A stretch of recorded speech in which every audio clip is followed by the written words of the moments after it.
Hey there, Starseeds! Welcome to Beyond the Cosmic Table. We're a group of friends from different cultures, backgrounds, and beliefs. We gather around our table and initiate honest and open conversations on how energy and frequencies influence what we create around us.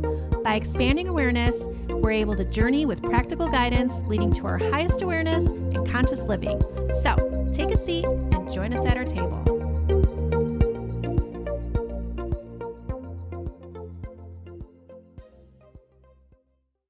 Sometimes we don't plan on recording our conversations for the podcast, but then we get on a topic that we feel may interest others, so we hit record. In this brief conversation between Susan, Dianne, Ebby, and Rose, Susan mentioned that ley lines came up during her soul aligning reading with Jami. Her guide said that she will be moving and called to the desert and that this move would involve ley lines and activating her light body. So she asked Dianne about it to learn more. So Dianne, what is the significance of ley lines? What they are, just energy lines along the Earth's surface, just like humans have. We have meridians running through us. The Earth has energy lines running through her.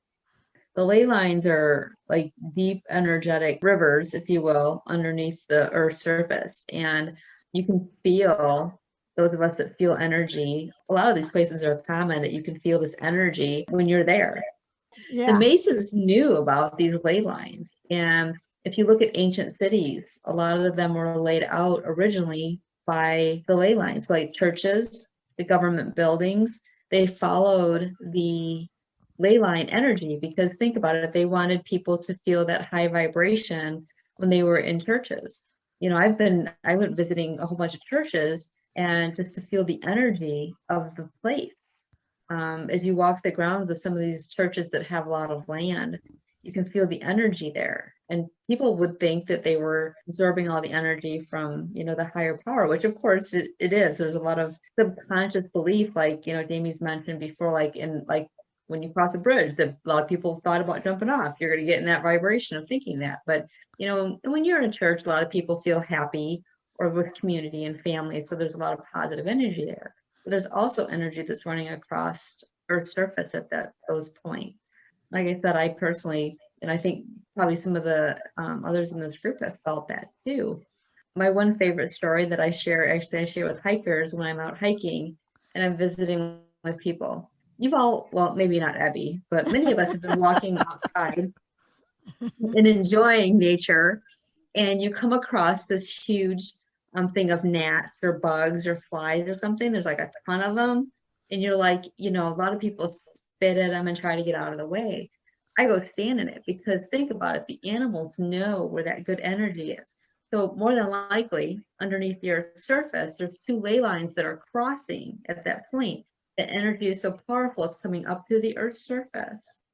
And the flies and the bugs and the gnats are like going, ooh, I'm staying in this energy. And that's why there's usually these collections of energy.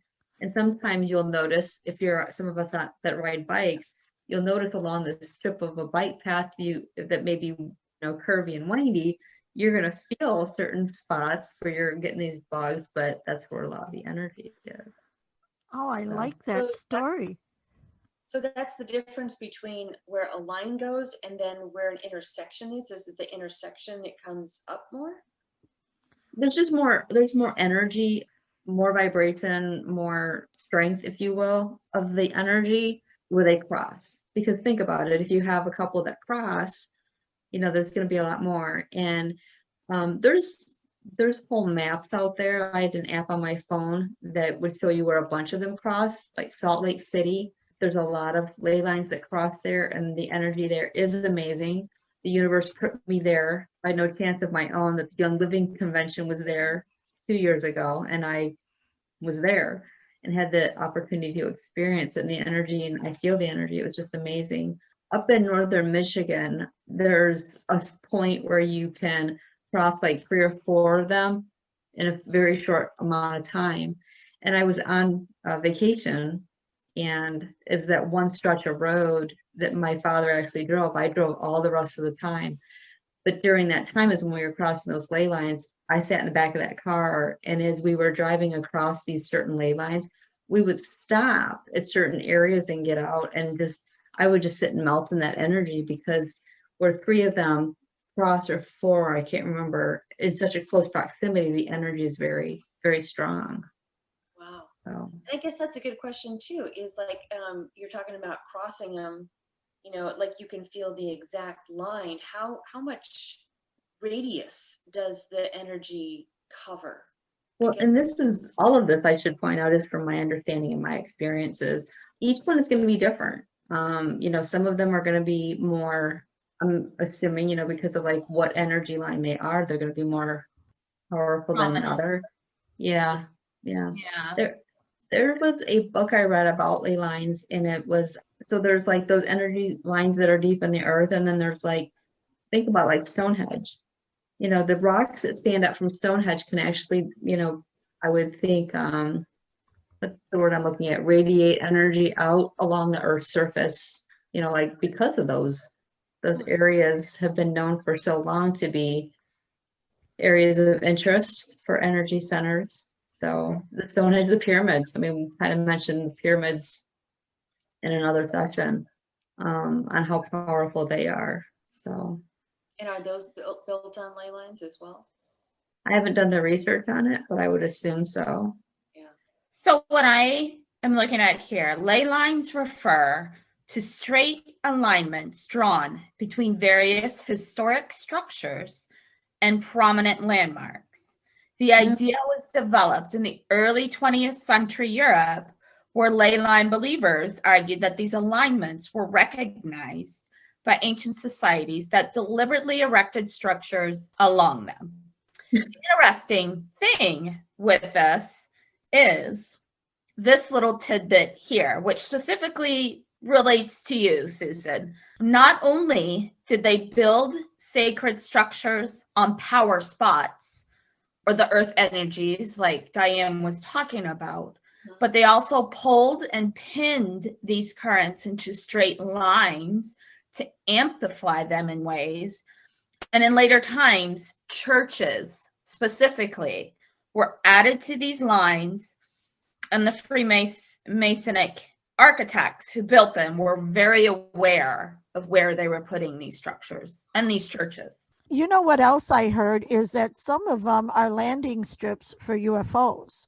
That would make sense logically, Right? Yeah. from the stuff that we know. Uh-huh. Yeah.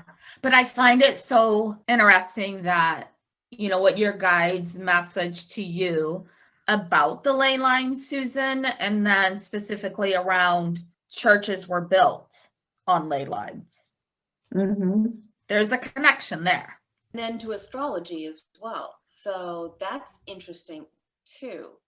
And then that would be like how the energies of the earth interact with the energies in the cosmos, right? And that interaction there. So I think that's fascinating as well.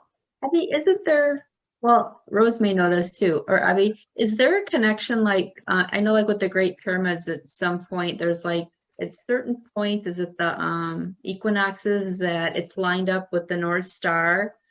So, Yes. and by assumption, we can assume that, the pyramids are a great energy center.